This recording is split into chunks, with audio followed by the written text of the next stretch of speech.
I think writing is hard labor.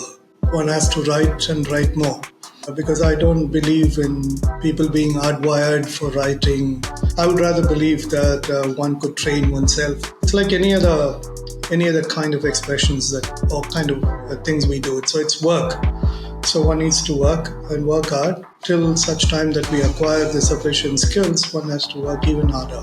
Welcome to Shaping Cities. In this podcast brought to you by City Collab, we spotlight the practice of communication in city planning and development and its vital role in bridging ideas with action. I am your host Vani, and today we are joined by Dr. A. Srivathsan. Srivathsan is currently the head of the Center for Research on Architecture and Urbanism at CEPT University, Ahmedabad.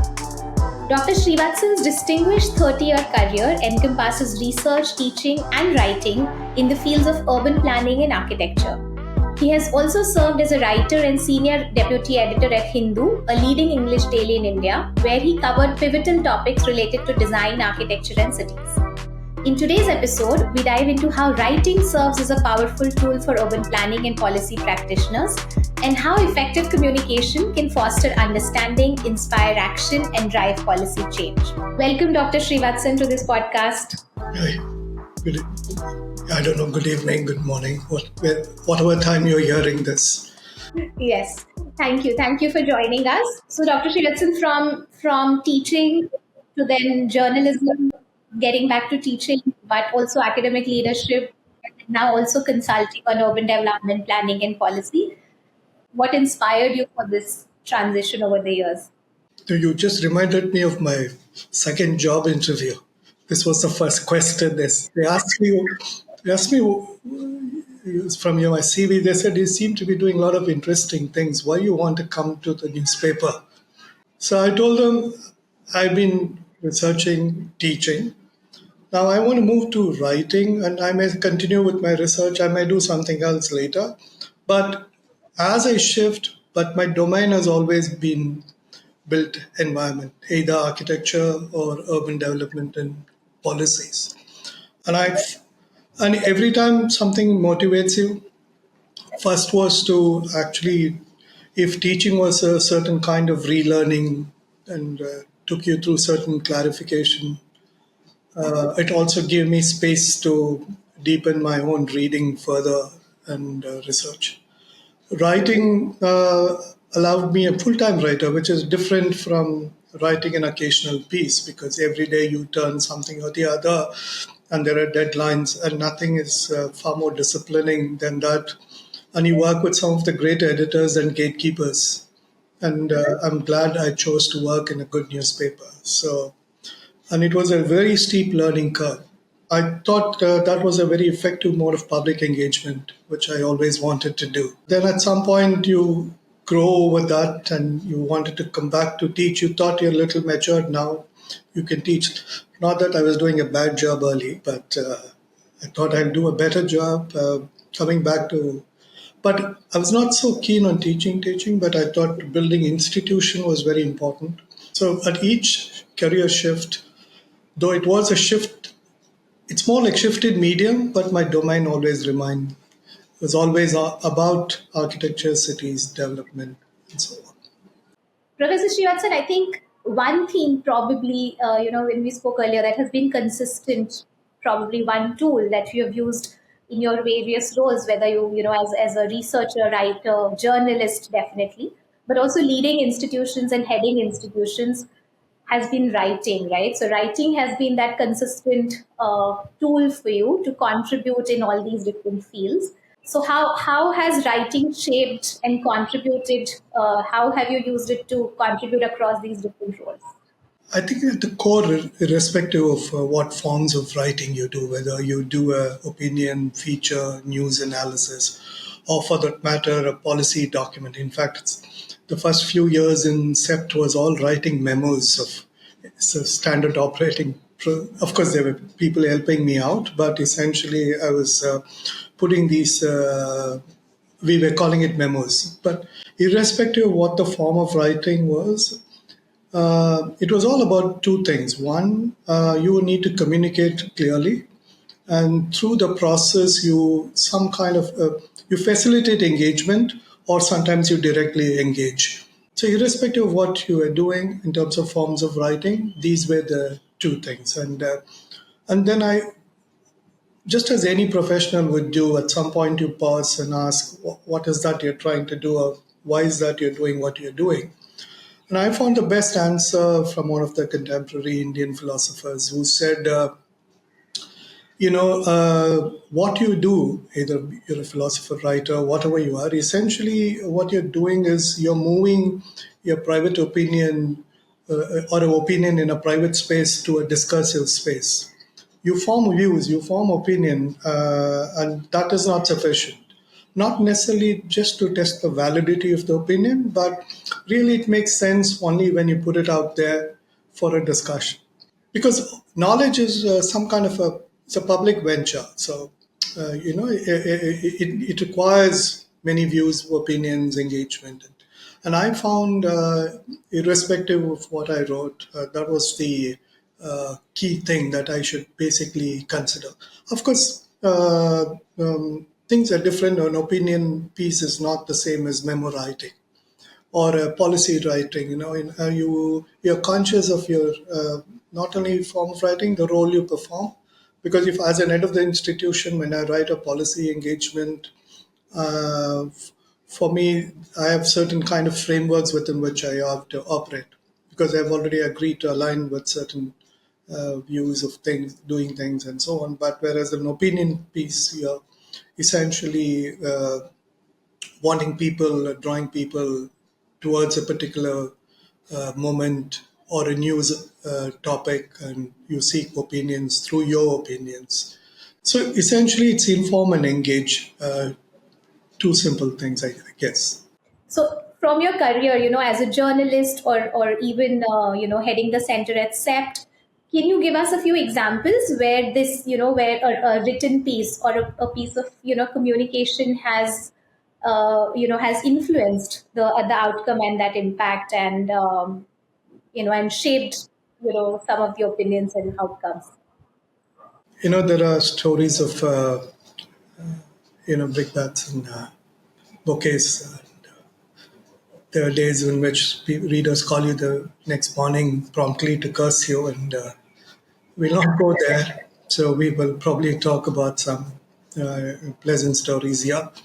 Uh, so about 2 decades ago, government of Tamil Nadu issued an order, what they call GOs, instructing temples in days to come in future cannot paint the gopurams, the entrance gateway, in multicolors as you normally see them. Their argument was that it's not sanctioned by text, it's not a good practice, and it's not an authentic version. I didn't agree with that, both on factual grounds, which means in my research, I haven't seen anything textually supporting that or in practice.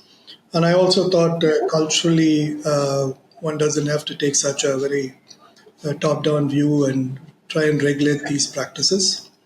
So I wrote against it, critiquing it, saying that this can't stand any reasonable argument, and one shouldn't be doing this. Pleasantly, after a week or so, the order was rescinded. It was withdrawn.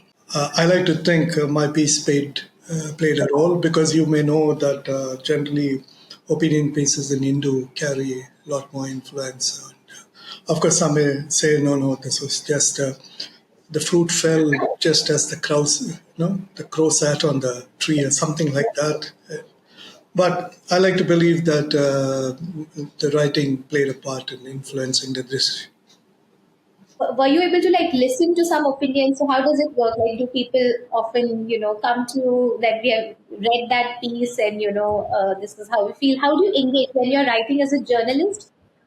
How do you engage with what's the kind of response that your writing is seen? And in this way, I think in this case, like you said, I think led to an outcome, right? Like, we would like to believe that a significant number of people read it, the decision makers read it, saw sense in it. But how do you gauge, or how do you engage with responses when you're writing as a journalist?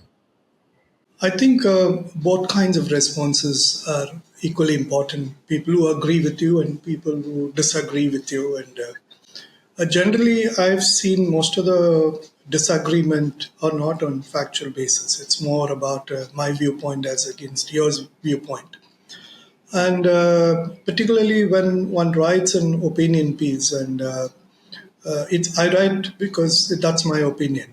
Okay, and my opinion is not just a whimsical thing or a fleeting thought. It comes out of certain kind of a knowledge base or familiarity with the topic, and also even specific to that issue, one would have done some background work before one comes to a position. I'm trying to remember the person who wrote this essay. I forget his name, but what he says is it's called Critics Manifesto, and he says tasteless knowledge is what you need. You taste meaning your view, but your view alone is not sufficient. That view has to be found in a reliable knowledge base, and you'll be able to substantiate it. That's important. So, and you can argue on opinions, but you can't argue on facts. So, if factually you're wrong, you're wrong. You need to accept it and correct it. But views you can argue and try to substantiate. I think many of us and many urban designers, planners find writing very challenging. I think most of us find writing challenging.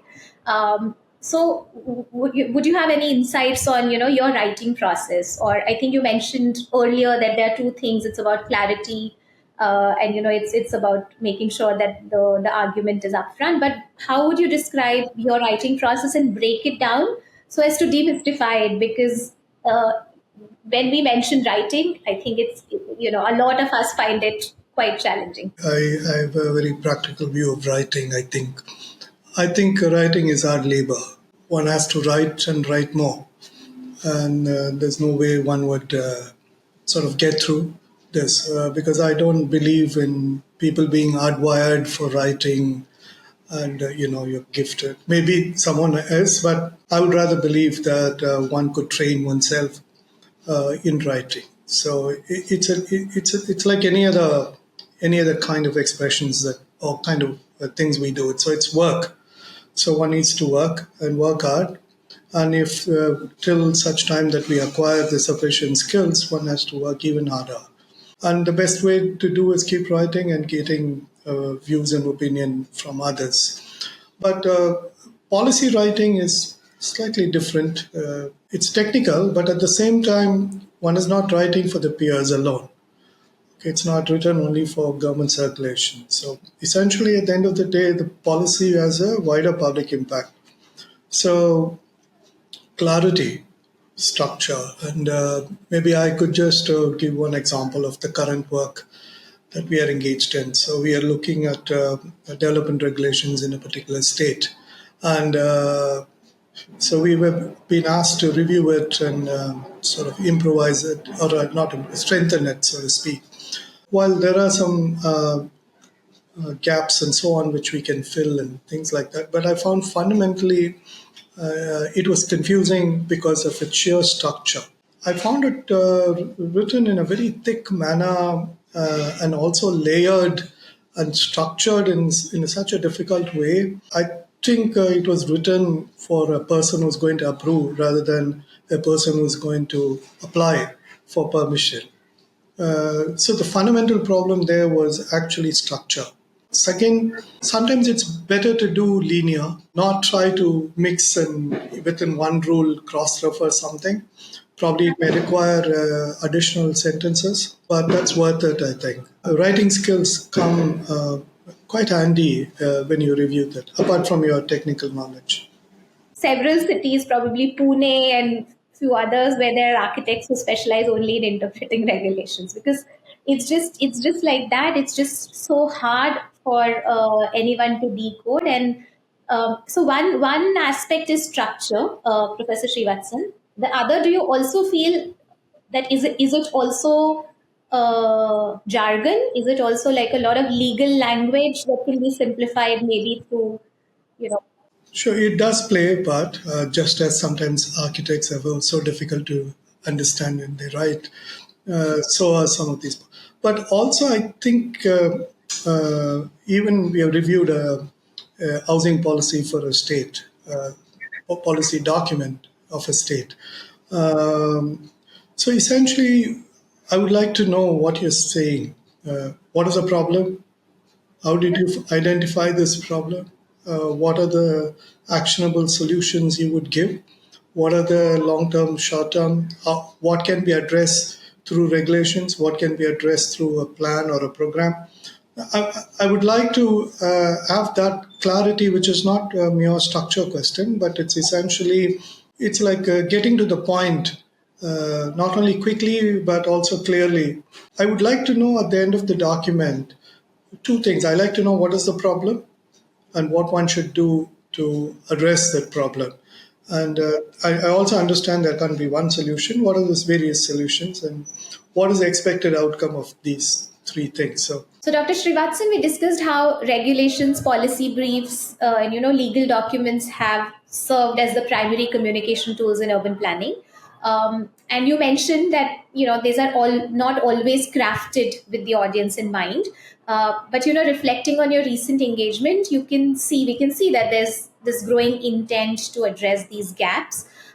So, building on that, what are some other emerging trends or shifts that you observe in how communication is evolving within this urban planning and development space, and in order to make it more accessible and probably lead to more action on ground? Everywhere, two things come out. One, I think even the government as or governments have realized that one needs to have a lot more engagement than what it used to be earlier. For that engagement to happen, one needs to put out things more effectively, clearly, both in saying, okay, what is the objective of this exercise? How we intend to do? What is an expected outcome? And actually earnestly seek views. From a user perspective, there is a repeated request saying that how will we engage if we don't know? So, not only at the level of information, but also as to what this is all about and how it would impact. Second, a lot of consultations are happening in local languages. So, this bilingual skills are very important, or multilingual skills, depending on what space you're operating. I mean, we just did all the three in Tamil. Only one meeting of the 9 meetings was in English. And I suddenly find the engagement is a lot more because people are able to understand, freely express. Because it's not just the language skills which is impeding this conversation. I think it brings the issue near to them. And then it becomes easier to speak about it. So any person working in the urban space necessarily have to be at minimum bilingual, if not multilingual. Third, I find illustrated engagements are becoming equally important, or even diagrammatically, even a complex idea. It has to be. It has to be a visual. It's not just the shift in the culture to be more visual, but I think visual is able to clarify certain ideas better.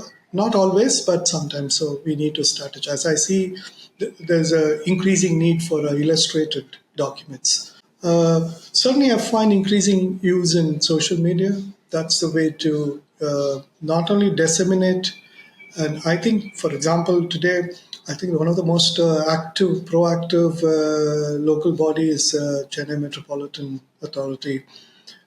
Every day they're out with a post explaining something, putting up a manual. Of course, they're showcasing, one can say, but that's okay. I mean, at least there is an effort to communicate. Do you use social media frequently, Professor Srivathsan, and what is your experience? If you have not seen mine so far, I would say please do. I am active, not super active. When I say super active, every day something. I'm not able to do that. And I use primarily to not only put out my work out there, but also draw attention to either a paper or a book or a project or a person whom I think of is worth looking at. And I'm conscious. I'm more visual in the Insta. Of course, it's designed for that, and so I try and put some nice pictures there. And I also pay attention to captions. And I think, in fact, if I were to do a writing course, and I would probably start with captions. And I think caption writing is as challenging as. So I do my Insta post as a slightly detailed caption. Amazing, very good. Are there specific accounts that you like that you're inspired by, that you particularly like, either in the built environment space or otherwise art design, that do a good job of communicating using this, new medium, social media? Podcasts I do listen, and particularly I keep track of books, both architecture and cities, and some are very phenomenally what do you call product producing. Every day, 12 books and all, it's impossible. So, New Books Network and things like that, that helps me and also gives me as a podcast, I can just listen to few snippets and it allows me to do that. So my last question, Dr. Srivathsan, you began this podcast by sharing, how your resume reflects all these different and very varied experiences in the built environment, and many people find it very unique and maybe inspiring as well. So to close, I'd like to, circle back to that. And if you were to distill all these experiences, from journalism to policy writing, to academic leadership, into one key piece of advice for young urban practitioners, essentially on writing and effective communication, what would it be? Yeah. See, first of all, I don't think either writing is a way to is just an expression of what you have already have in mind. Writing is to be seen as a mode of clarifying to one's own self, and of course, that messiness need not be put and shouldn't be put out.